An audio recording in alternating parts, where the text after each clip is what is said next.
ng bayan, maasahan anumang panahon. Magandang gabi po sa ating lahat. Narito ang update sa lagi ng panahon ngayong araw ng Lunes, May 20, 2024 hanggang bukas, May 21, 2024, araw ng Martes. Sa ngayon ay easterlies at localized thunderstorms ang nakakaapekto sa ating bansa. Sa Luzon ay nakararanas ng malawakang thunderstorms ang maraming lugar na magdadala ng maulang panahon, particular sa Cordillera Region, Ilocos Region, Cagayan Valley at Central Luzon.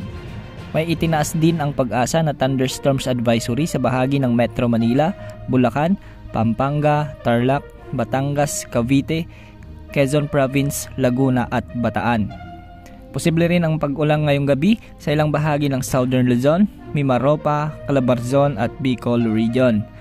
Sa Visayas ay mataas din ang tsansa ng pag-ulan sa bahagi ng Capiz, Antique, Aklan, Negros Occidental, Northern Leyte, Samar at Northern Samar. Maging handa rin sa mga thunderstorms sa mga nakatira sa bahagi ng Zamboanga Peninsula, Sorsogon, Davao Region at Sulu Archipelago. Dahil sa patuloy na pag-transition ng panahon patungo sa tag-ulan, asahan na mas dadalas pa ang mararanasang mga thunderstorms lalo na pagsapit ng hapon at gabi. Samantala, dalawang low pressure area ang binabantayan ngayon sa labas ng ating Philippine Area of Responsibility. Ang una ay ang Invest 93W na nasa silangan ng Mindanao.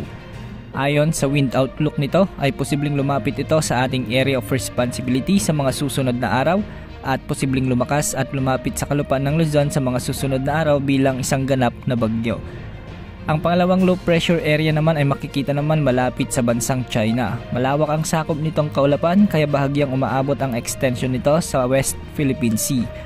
Ayon sa outlook naman nito ay mababa ang tsansa nitong lumakas bilang bagyo pero magdadala naman ito ng malalakas na pag-ulan sa mga kalapit na lugar na hagip ng kaulapan nito.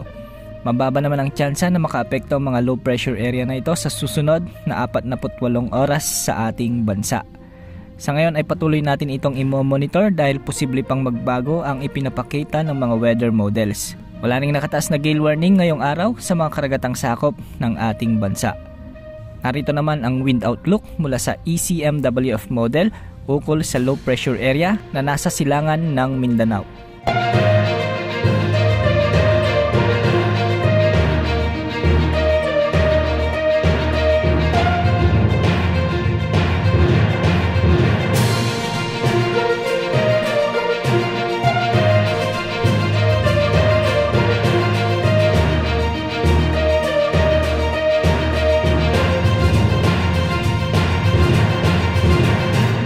Yan ang update sa lagay ng ating panahon. Ito po ang weather update ng bayan, maasahan anumang panahon.